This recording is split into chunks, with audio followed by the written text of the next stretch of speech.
About this time every year, I dust off my old stack of 78s, take the phone off the hook, pour a glass of wine, build a fire in the fireplace, turn off the lights, and prepare for my annual visit from the ghosts of Christmas past. A pastime before my time. You know, the more sophisticated technology becomes, the more fascinated I am with primitive technology. Take the wood stove, for instance. It's a vast improvement over the fireplace. It can be regulated by an experienced user to heat a home consistently right through the night and still be lit in the morning. Or take the steam locomotive. I mean, think about it. We took a lump of iron ore, a bucket of coal, and a gallon of water and made it pull passengers 100 miles an hour.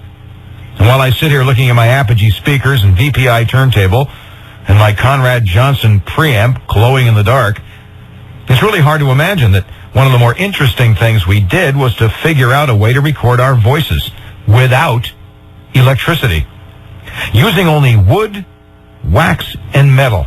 You know, given that, we probably could have done it 100 years sooner if anyone had actually thought about it. So, here I am again, listening to the voices of nameless people from Yuletides past and contemplating not only their ingenuity, but the nature of their world as well. Imagine what it must have been like that night.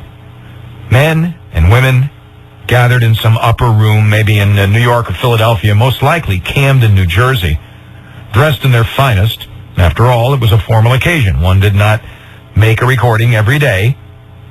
And imagine all of them standing around a big metal horn that looked for all the world like a giant blooming tin lily. Each one of them holding their books of carols while the snow swirled around the gas lights on the street below as horse-drawn carriages clopped their way home after an evening's Christmas shopping.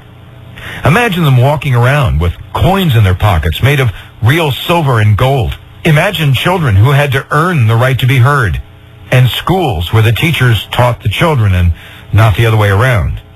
Also, imagine a world where the life expectancy was around 40, where smallpox and polio were still to be dreaded. Imagine a world where the culture was defined by the best that we had. Our founding fathers, our parents, our teachers, our God. Not by Eminem or Jerry Springer or media voices that drowned out our traditions. A time when we didn't have to think twice before we wished someone a Merry Christmas. Imagine a time when a kid could buy a whole Saturday night's fun with a nickel. A time before anyone had ever heard the words World War or Pearl Harbor, mustard gas, or the World Trade Center.